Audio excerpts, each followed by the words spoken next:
दोस्तों नमस्कार। Learning by AP sir YouTube channel में आपका स्वागत है। आज है 26 अक्टूबर और आज के हम लोग देखते हैं इम्पॉर्टेंट करंट अफेयर्स। तो सबसे पहले जो पीआईबी में न्यूज़ बनी हुई है, ये कंपटीशन कमीशन ऑफ इंडिया, जिसे शॉर्टकट में सीसीआई के नाम से जाना जाता है, इसके द्वारा यानी 936.44 करोड़ रुपये का पेनाल्टी लगाया गया। और किस पे लगाया गया? तो ये गूगल पे लगाया गया। क्वेश्चन पूछेगा कि हाल ही में कंपटीशन कमीशन ऑफ इंडिया ने 936.44 करोड़ रुपये का पेनाल्टी किस पे लगाया? ये गूगल पे लगाया है, क्योंकि गूगल के द्वारा स्वयं को डोमिनेंट पोजीशन के रूप में रख करके जो अन्य कंपनियां हैं उनके प्रति जो प्रतिस्पर्धा का एक माहौल होना चाहिए, उसको कम करने की प्रयास किया है। इसीलिए इस पे क्या किया गया, यानी गूगल पे कंपटीशन कमीशन ऑफ इंडिया के द्वारा क्या लगाया गया? फाइन लगाया गया है। अब बात करें कंपटीशन कमीशन ऑफ इंडिया, जिसे हिंदी में भारतीय प्रतिस्पर्धा आयोग के नाम से जाना जाता, तो यहाँ पर आप इसको देख सकते हैं, भारतीय प्रतिस्पर्धा आयोग। इसकी स्थापना ध्यान रखिएगा 2002 में होती है। कब होती है? 2002 में होती है। संसद के एक अधिनियम के अंतर्गत होती है। इसीलिए कॉम्पिटिटिव कमीशन ऑफ इंडिया जो भारतीय प्रतिस्पर्धा आयोग है, एक प्रकार का स्टैट्यूटरी अर्थात सांविधिक आयोग है। अब इसका काम क्या, भारतीय प्रतिस्पर्धा का काम क्या है? तो यहाँ पर आप देखिए कि क्या ensure freedom of trade in the markets, यानी बाजार में व्यापार की स्वतंत्रता को सुनिश्चित करना। बाजार में व्यापार की यानी स्वतंत्रता को सुनिश्चित करना, बिना किसी बाधा के प्रत्येक व्यक्ति मार्केट में बाजार में प्रतिस्पर्धी तरीके से व्यापार कर सके, यही इसका क्या है? उद्देश्य है। मतलब किसी भी व्यापारी के द्वारा अगर अपने उत्पाद पर विशेष छूट दे करके कस्टमर या कंज्यूमर्स को अट्रैक्ट या आकर्षित करने की कोशिश की जाएगी, तो ऐसे कंडीशन में भारतीय प्रतिस्पर्धा आयोग उस पर रोक लगाएगा और बाजार में एक समान स्तर का प्रतिस्पर्धा स्थापित करने का प्रयास करेगा। तो पहला पॉइंट आपकी समझ में आ गया होगा। इसका काम क्या है कि बाजार में प्रतिस्पर्धा, बाजार में व्यापार की स्वतंत्रता को सुनिश्चित करना। दूसरा, प्रमोट एंड सस्टेन कंपटीशन, यानी प्रतिस्पर्धा को प्रोत्साहित करना और इसको सतत रूप से बनाए रखना। ये नहीं कि एक समय प्रतिस्पर्धा का माहौल हो गया और बाद को फिर कोई एक कंपनी विशेष अपनी विशेष रियायतें छूट दे करके ग्राहकों को अपनी तरफ आकर्षित करने लगे, ऐसा नहीं होगा। इसके अलावा और इसमें क्या, protect the interest of consumers, जो उपभोक्ता हैं उनके हितों को सुनिश्चित करना, उनके हितों को सुनिश्चित करना। तो हमने पॉइंट आप बिल्कुल ये माइंड में बैठा लीजिए, मेंस में क्वेश्चन आए तो वहाँ भी इसका आप लिख सकते हो। भारतीय प्रतिस्पर्धा आयोग के क्या उद्देश्य हैं, उसकी क्या चैलेंजेज है, ऐसे टाइप का क्वेश्चन मेंस में आ सकता। तो हमने क्या कहा, ensure freedom of trade in the market, बाजार में व्यापार की स्वतंत्रता को सुनिश्चित करना। दूसरा हमने कहा प्रतिस्पर्धा को प्रोत्साहित करना और उसे बनाए रखना। तीसरा सबसे इम्पॉर्टेंट पॉइंट होता है कि जो कंज्यूमर्स हैं उनके हितों को सुनिश्चित करना। अगला, give option on competition issues, यानी प्रतिस्पर्धा से संबंधित जो मुद्दे हैं, इश्यूज हैं, उनके लिए विकल्प उपलब्ध करवाना। अगला है eliminate practices adverse to competition, यानी जो प्रतिस्पर्धा पर प्रतिकूल प्रभाव डालती हैं ऐसी प्रैक्टिसेज को हटाना, ऐसी नकारात्मक अभ्यासों को हटाना जो प्रतिकूल या नकारात्मक रूप से प्रतिस्पर्धा को प्रभावित करते हैं। अगला, capacity building and competition advocacy को संचालित करना। कैपेसिटी बिल्डिंग का मतलब क्या हुआ कि बाजार में ऐसा माहौल बनाना ताकि सभी लोग प्रतिस्पर्धी तरीके से व्यापार कर सकें, और इसके लिए प्रतिस्पर्धा बनी रहे, इसके लिए एडवोकेसी को भी संचालित किया जाना। तो ये सब आपके इसके उद्देश्य हैं, यानी पूरा एक टॉपिक आपका ये अब समझ में आ गया होगा। यानी कंपटीशन कमीशन ऑफ इंडिया, भारतीय प्रतिस्पर्धा आयोग। अब आई अगला इसमें इस समय जो तेल के दाम हैं वो लगातार इंक्रीज हो रहे हैं, जिससे क्रूड ऑयल का यहाँ तेल से मतलब है कच्चे तेल के दाम लगातार बढ़ते जा रहे हैं। तो अगर कच्चे तेल का मूल्य में वृद्धि होगी तो भारत पे किन किन सेक्टरों पे यानी इसका प्रभाव देखने को मिलेगा। तो ये इकोनॉमिक ग्रोथ, आर्थिक समृद्धि है जिसमें गिरावट देखने को मिलेगी, क्योंकि जाहिर सी बात है कि जो भारतीय इकोनॉमिक है या अर्थव्यवस्था है वो पूरी तरीके से इस पे इंडस्ट्री पे निर्भर होती है। तो इंडस्ट्री को चलाने के लिए क्या, क्रूड ऑयल, कच्चा तेल चाहिए। भारत की अभी भी निर्भरता जो ईंधन है उस पे कच्चे तेल जैसे ईंधन में बहुत ज़्यादा है। तो ये इसीलिए अगर तेल का दाम इंक्रीज होगा तो यहाँ पर इकोनॉमिक ग्रोथ है उसमें गिरावट देखने को मिलेगी। अगला, इन्वेस्टमेंट, निवेश प्रभावित होगा, क्योंकि अगर तेल ज़्यादा होगा तो जो इन्वेस्टमेंट होता उस पर आउटकम कम होता है, इससे लोग अपना निवेश वापस लेते हैं। अगला, अल्टरनेटिव्स, जो कंज्यूमर हैं वो भी अल्टरनेटिव्स जो उनके होते हैं उसको भी स्विच ऑफ कर देते हैं। अगला, लॉन्ग टर्म इंसेंटिव्स की पर भी इसका प्रभाव पड़ता है। करंट अकाउंट जो डेफिसिट है ये भी लगातार बढ़ता जाता है। और इन्फ्लेशन, अंततः मुद्रास्फीति को बढ़ावा मिलता है और इसका भी प्रभाव कंज्यूमर्स पर भी बहुत ज़्यादा मात्रा में दिखाई पड़ता है। तो ये कुछ पॉइंट हैं जिसके आधार पे आप अपने क्वेश्चन को विस्तार दे सकते हैं अगर मेंस में कोई आए कि क्वेश्चन। एक और चीज़ ध्यान दीजिएगा, यानी अगर तेल के दाम बढ़ेंगे तो इन्फ्लेशन बढ़ेगा और साथ में जो यील्ड ऑफ बॉन्ड यानी यील्ड ऑफ बॉन्ड, ये अलग से क्वेश्चन पूछा जा सकता है। यील्ड ऑफ बॉन्ड, इस पे क्या प्रभाव पड़ेगा, तो यील्ड ऑफ बॉन्ड में भी वृद्धि होगी।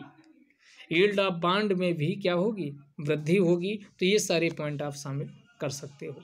भारत के लिए ये चिंता का विषय क्यों है, तो भारत के लिए चिंता का विषय इसलिए है क्योंकि भारत विश्व का तीसरा सबसे ज़्यादा कंज्यूमर देश है। तेल का सबसे ज़्यादा उपभोक्ता विश्व में तीसरे नंबर पे है। अमेरिका और चाइना के बाद विश्व में तीसरा ऐसा देश है जो सबसे ज़्यादा तेल का उपभोग करता है। कितना करता है, 5 मिलियन बैरल प्रतिदिन। भारत के द्वारा 5 मिलियन बैरल प्रतिदिन तेल का उपभोग किया जाता है। भारत जितना भी तेल का ये 5 बैरल प्रतिदिन उपभोग करता है, ये प्रतिदिन का है, इसे वार्षिक भी निकाल सकते हैं। तो टोटल का 86%, 86% भारत इंपोर्ट करता है। इनमें से भी 60% भारत का जो तेल है वो मध्य पूर्व, मिडिल ईस्ट जैसे देशों, जिनमें आप इराक है, सऊदी अरबिया है, ईरान है, बहरीन है, ओमान है, इन देशों से भारत का तेल आयात किया जाता है। तो ये चिंता का विषय है, भारत को कैसे, भारतीय अर्थव्यवस्था कैसे रिवाइव हो, ये इस पे भी प्रभाव इसका देखने को मिलेगा। अब ये तेल के दाम क्यों इंक्रीज हो रहे हैं, तो उसके 2-3 रीजन हैं। प्रमुख रूप से रीजन क्या है, तो एक तो जो यूएसए की फेडरल बैंक है उसके द्वारा जो इंटरेस्ट रेट है वो क्या किया गया, अपने वहाँ टाइट जो मॉनेटरी पॉलिसी है उसके द्वारा टाइट किया गया है, यानी इंटरेस्ट रेट को इंक्रीज कर दिया गया है, ब्याज दर को इंक्रीज कर दिया गया है। इसके अलावा तो इससे क्या होगा कि इसका प्रभाव पूरे विश्व की तुलना यानी देखने को मिलेगा, क्योंकि डॉलर अन्य जो करेंसी है, मुद्रा, उनकी तुलना में मजबूत हो रहा है। दूसरा, रसिया यूक्रेन वार को भी इसमें आप शामिल कर सकते हो। रसिया यूक्रेन का जो वार चल रहा है, जिससे भी रशिया या यूक्रेन के द्वारा जो तेल का प्रोडक्शन किया जाता था वो भी प्रभावित हुआ है और वैश्विक जो ऑर्डर है वो भी अस्थिर दौर से गुजर रहा है। तो ये सब इसमें मुद्दे हैं जिसकी वजह से ये तेल का उत्पादन कम हो रहा। कार्टेल वाला भी इसमें आप पॉइंट शामिल कर सकते हो। अगला फिर न्यूज बना हुआ, इसरो के द्वारा सक्सेसफुली लॉन्च्ड कर दिया गया है क्या, हाईवेस्ट रॉकेट लॉन्च व्हीकल मार्क 3, यानी इसरो ने मार्क 3 जो कि अब तक का सबसे भारी रॉकेट लॉन्च व्हीकल है उसको सक्सेसफुली लॉन्च कर दिया गया और ये LVM-3 इसे नाम दिया गया। और ये कहाँ से लॉन्च किया गया, तो ये सतीश धवन स्पेस सेंटर श्रीहरिकोटा से लॉन्च किया गया। इसमें 36 सैटेलाइट, जिसमें यूके का बेस्ड OneWeb सैटेलाइट का भी संचार के लिए शामिल है, तो इसको भी इसके माध्यम से लॉन्च किया गया, जो लो अर्थ ऑर्बिट यानी निम्न भूकक्षा में स्थापित किया गया है। तो ये वन वेव सैटेलाइट, ध्यान रखिएगा, ये किसका, यूके है, किसका है, यूके का है, ध्यान रखिएगा। इसका क्यों ये सबसे भारी है, क्योंकि इसका वजन जो पेलोड इसमें है, पेलोड ये 5796 किलोग्राम यानी 5796 किलोग्राम इसका क्या है, यानी इसका वजन है। किसने लॉन्च किया, इसरो ने लॉन्च किया, ये सब पॉइंट हैं। और ये इसका नाम क्या है, लॉन्च व्हीकल का है, अब तक का सबसे हैवीएस्ट है और इसी का नाम मार्क 3 है।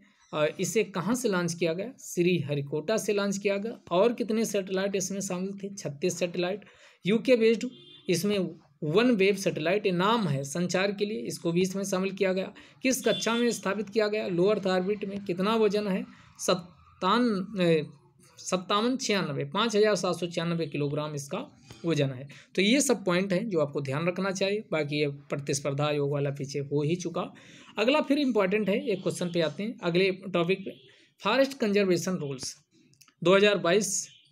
ये जो केंद्रीय पर्यावरण जलवायु मंत्रालय है उसके द्वारा इसको लाया जा रहा। अब पहला जान लीजिए, जो 1980 का वन संरक्षण अधिनियम, उसी की दिशा में ये फॉरेस्ट कंजर्वेशन यानी वन संरक्षण नियम 2022 को लाया गया है। तो इसके उद्देश्य क्या है, तो यहाँ पर आपका उद्देश्य साफ दिख रहा है कि वनों का और वन्य जीवों का, जो जंगल और जंगल के साथ उसमें जो उस पर आश्रित जीव जंतु हैं जिसे वाइल्ड लाइफ कहा जाता है, वन्य जीव। तो इसमें वनों और वन्य जीवों को संरक्षित करना, प्रोटेक्ट करना। दूसरा, increase the area under forest, यानी अभी तक भारत में आप देखोगे कितना 24.5% ये क्या है, वन के अंतर्गत है। और भारत सरकार के द्वारा 33% भूमि पर वनों को यानी प्रोत्साहित करने का प्रयास भारत कर रहा है। तो दूसरा पॉइंट जो ये फॉरेस्ट कंजर्वेशन रूल आया, उसमें भी ये रखा गया कि जो वन के अधीन क्षेत्र हैं, एरिया है, इसको भी इंक्रीज करना। तीसरा कि जो स्टेट गवर्नमेंट के प्रयास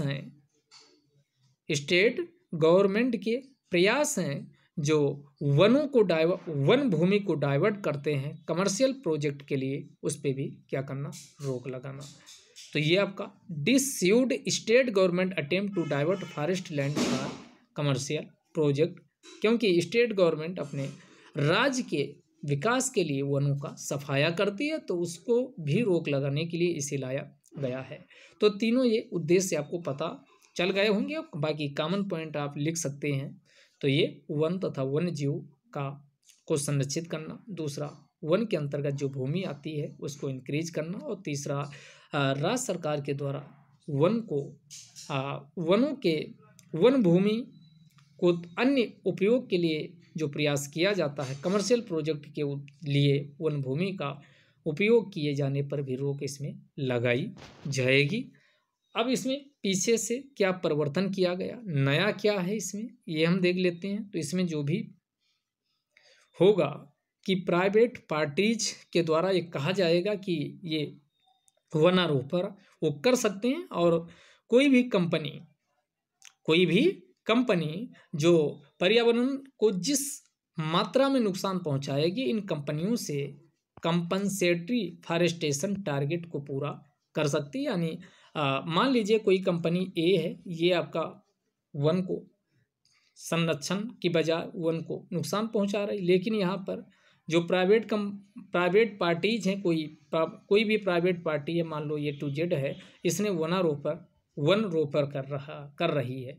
अब इसको बी मान लेते हैं। तो एक कंपनी के द्वारा जो नुकसान पहुंचाया जाएगा, उसे पैसा एक कंपनी किसको भुगतान करेगी, बी जो प्राइवेट पार्टीज है, इसके माध्यम से इसे कंपनसेटरी फॉरेस्टेशन टारगेट इसे दे दिया जाएगा, इससे प्राप्त हो जाएगा। तो ये पहला पॉइंट ये इसमें शामिल किया गया। दूसरा और क्या, इसमें जो ट्राइबल्स और फॉरेस्ट डेवलपिंग कम्युनिटीज है, यहाँ पर इसका उल्लेख नहीं किया गया है। यानी जनजाति और वन में निवास करने वाले जो समुदाय हैं उसके बारे में नो मेंशन, कोई उल्लेख नहीं है इसमें। अगला, जब भी आप वनों में पहले आप देखते थे कि कोई भी डेवलपमेंटल एक्टिविटीज आपको चलाना है, और तो उसके लिए जो वनों की ग्राम सभा होती थी, जो और खासकर जो जनजातीय क्षेत्र होते थे, वहाँ पर जब तक ग्राम सभा की कंसेंट सहमति नहीं मिल जाती थी तब तक आप कोई डेवलपमेंटल एक्टिविटीज नहीं कर सकते थे। तो यहाँ पर यानी इस कंसेंट को भी कोई आवश्यकता नहीं होगी। नो कंसेंट ऑफ ग्राम सभा इज नीडेड, अब कोई आवश्यकता नहीं होगी। तीसरा, जो फॉरेस्ट लैंड है इसको परिभाषित किया गया। तो क्वेश्चन प्रीलिम्स में यही डाल देगा कि जो नए रूल्स आए हैं उसमें फॉरेस्ट लैंड वन भूमि को परिभाषित किया गया, इसके पहले परिभाषित कर दिया है गया है, यानी इसमें पहले इसके पहले परिभाषित नहीं किया गया था। इसके अलावा जो भी भारत सरकार के द्वारा स्ट्रेटेजिक प्रोजेक्ट, रणनीतिक प्रोजेक्ट अगर लगाए जा रहे हैं तो इसके लिए नो अप्रूवल इज नीडेड, कोई भी अप्रूवल लेने की आवश्यकता नहीं होगी। अब यहाँ स्ट्रेटेजिक प्रोजेक्ट का किस टाइप के हैं, तो स्ट्रेटेजिक और ये राष्ट्रीय महत्व के होने चाहिए। राष्ट्रीय महत्व के, रणनीतिक और सिक्योरिटी सुरक्षा से संबंधित जो प्रोजेक्ट हैं उसको साफ साफ कहा गया, उसके लिए अब कोई आवश्यकता नहीं होगी। अभी तक बिल्कुल अलाउ नहीं था, आप वन में जाकर के कोई भी बिल्डिंग इत्यादि नहीं बना सकते थे, लेकिन अब अलाउ किया गया। आप वनों में भी बिल्डिंग का निर्माण आप कर सकते हो, तो इमारत आप वनों में भी बना सकते हो। तो ये आपका इम्पॉर्टेंट है, ध्यान रखिएगा। हमने सारे पॉइंट डिस्कस कर दिए। Forest conservation rules 2022। अगला, चक्रवात सितरंग। चक्रवात सितरंग ये बे ऑफ बंगाल में अपनी दस्तक दी और बांग्लादेश में हिट किया है। किससे? बांग्लादेश से टकराया और पूर्वोत्तर भारत है उस पर भी हिट करने का इसका यानी संभावना व्यक्त की गई। ये उष्णकटिबंधीय चक्रवात है, ध्यान रखिए। और 2018 अक्टूबर 2018 में, 18 लिखा, अक्टूबर 2018 में तितली नामक चक्रवात बे ऑफ बंगाल में उत्पन्न हुआ था। उसके बाद यानी ये लगभग 2018 के बाद 22 चल रहा, 4 साल बाद ये दूसरा ऐसा चक्रवात है जिसका नाम चक्रवात सितरंग है, जो बे ऑफ बंगाल में दस्तक दिया है, यानी बे ऑफ बंगाल से इसकी उत्पत्ति हुई है। अगला, 7वां राष्ट्रीय आयुर्वेद दिवस 2022। ये कब? तो ये 23 अक्टूबर 2022 को मनाया गया। हर साल ये 23 अक्टूबर को राष्ट्रीय आयुर्वेद दिवस मनाया जाता है। धन्वंतरी जयंती को भी इसी नाम से जाना जाता, उन्हीं के जन्म दिवस पर मनाया जाता है। 2022 की इसकी थीम क्या है? हर दिन हर घर आयुर्वेद, हर दिन हर घर आयुर्वेद इसका थीम है। पहली बार कब? 2007वां, तो 2016 में पहली बार मनाया गया था। इसमें 3J पे इस समय प्रमुख फोकस है। एक जन संदेश, दूसरा जन भागीदारी और तीसरा जन आंदोलन। तो जन संदेश, जन भागीदारी और जन आंदोलन इसमें प्रमुख रूप से इसमें ध्यान दिया गया है। अगला, USA मुद्रा पर फीचर होने वाली पहली एशियाई अमेरिकी कौन है? तो ये नाम याद रखिएगा। कौन? एना मे ओंग। एना मे ओंग ये USA मुद्रा पर फीचर होने वाली पहली एशियाई अमेरिकी यानी व्यक्ति ये बन गई हैं। तो ये एना मे ओंग, ये ध्यान रखिएगा। इन्फॉर्मेटिव क्वेश्चन है। अगला आज का लास्ट इन्फॉर्मेटिव क्वेश्चन है आपके सामने। वर्ल्ड पोलियो डे ये हर साल 24 अक्टूबर को मनाया जाता है। 2022 की थीम पूछे क्या है, तो ये लंबी सी थीम लिखी है, world polio day 2022 and beyond, ये healthier future for mothers and children, ये इसकी इस बार की थीम है। तो आज का डिस्कशन ये यहीं समाप्त करते हैं। कल फिर मिलेंगे। वीडियो पसंद आया हो तो लाइक कर दीजिए और कमेंट बॉक्स में अपना सुझाव भी दे सकते हैं। पसंद ना आया हो तो डिसलाइक करके जाइए, अपना रिएक्शन जरूर दीजिए। जय हिंद, जय भारत।